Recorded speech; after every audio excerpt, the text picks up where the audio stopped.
The San Francisco 49ers just got excellent news this offseason around a key player on defense. Several of you have commented that his injury during the Super Bowl was if not the contributing factor to the Super Bowl loss. You know who I'm talking about already. It's Dre Greenlaw, of course. But we are not here to talk about that Super Bowl loss or any bad news today. In today's video, I'm going to give you some more good news, followed by some really interesting Brandon Aiyuk news that I'm looking forward to talking with you about as well. If you're new here, I'm Nate, and we are talking the San Francisco 49ers every single day, making content on this channel for you to talk with you about the 49ers.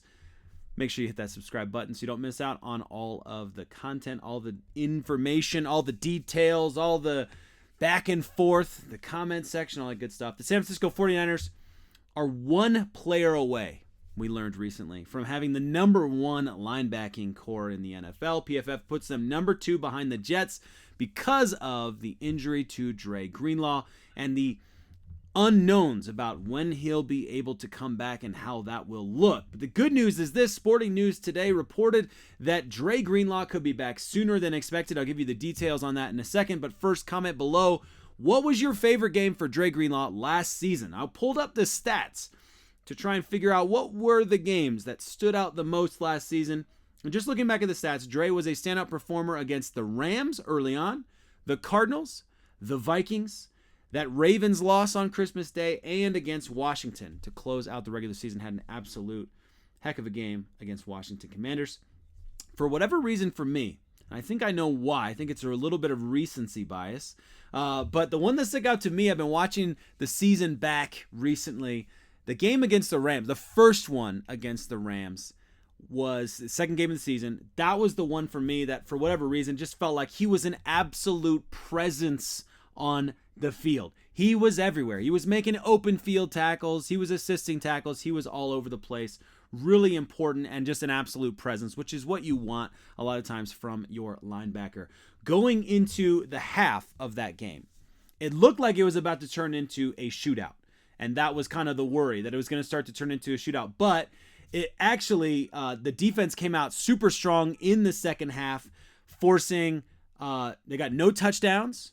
They were forcing punts. They had a couple of interceptions and holding them again to field goals in the red zone, which is what you'd ask of the team. In fact, they did not have a single drive. I double-checked this stat. They did not have a single drive in the second half where they progressed the ball more than 50 yards on the field. That's pretty awesome to avoid 50 yards gained for the second half, and that was obviously the difference maker in winning that game. But let me know what you think in the comments. What was the standout game? Maybe it was one I didn't even mention. That was a standout game for you, for Dre Greenlaw. I look forward to reading your comments on that and joining that conversation. So here's the news around Dre Greenlaw. You probably heard about this yesterday, perhaps, but recent reports indicate that Greenlaw has been ahead of schedule with his rehabilitation and could be making a return to the gridiron much quicker than expected. Sports Illustrated's Grant Cohen. I know he's controversial, but you know, he reports stuff. Reported on Friday that Greenlaw could be back as soon as week 5 of the NFL regular season. Week 5 would be much, much quicker than I was anticipating. And I want to say, I do think this is a little bit of exaggeration on the Sporting News' part. So I think Grant Cohen's point of view is just to say what the deal is if they put him on the PUP list and kind of how that's all going to play out when he literally could come back. And although he's ahead of schedule, which is good and we'll take it, I think week 5 might be a little bit of a stretch personally.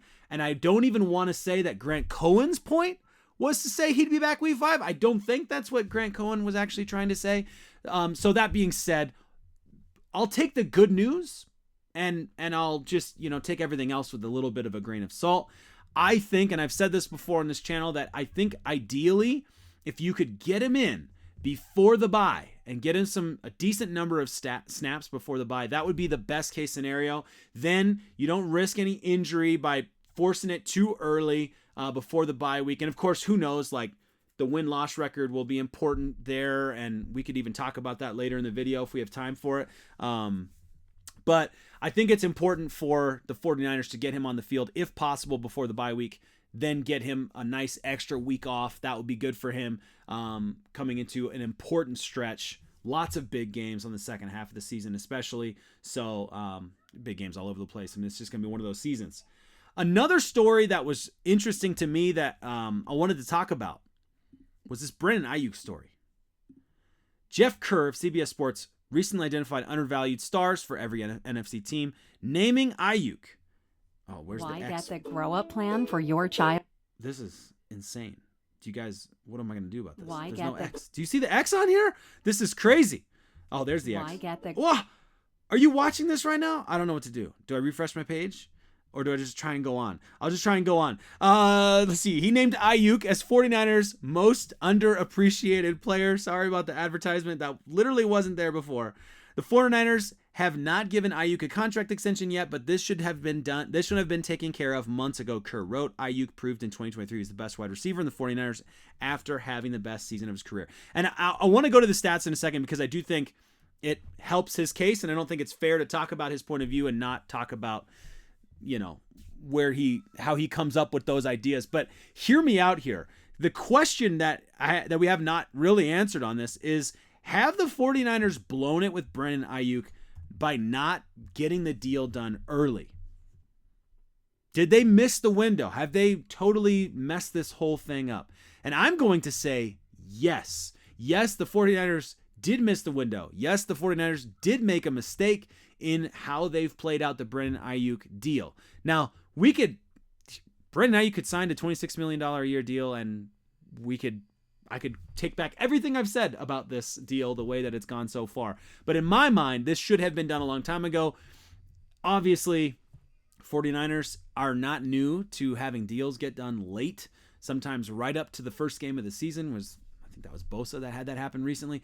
So, you take it with a grain of salt, as all things we take with a grain of salt, don't we, in sporting?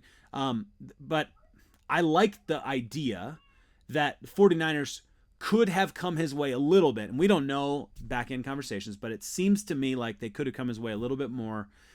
Early on in the season, it was almost done. Aiyuk was saying on that podcast recently, it would have been fantastic if the 49ers could get it done, because then all these deals happening, Justin Jefferson money, CeeDee Lamb's going to get paid, still hasn't had that happen yet. There are some deals that have happened and more that are going to happen that could potentially put us in a worse spot with Aiyuk.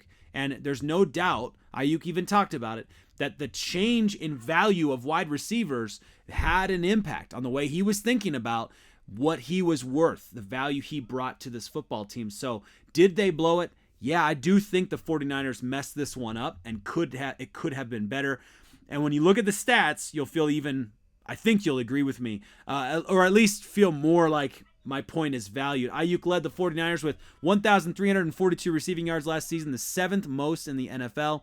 Kerr notes that the 49ers wideout joined Jerry Rice as the only players in franchise history with 7 or more games with 100 or more receiving yards in a season. He averaged 3.1 yards per route through route run in 2023, the 3rd best rate in the NFL behind Tyreek Hill and Nico Collins. Aiyuk was 2nd in the league in yards per catch at 17.9 and led the NFL in percentage of catches going for a first down or touchdown at 81.3%. Aiyuk is the first player in 49ers history with over 55 catches, over 740 yards, and over 5 touchdowns in each of his first 4 seasons.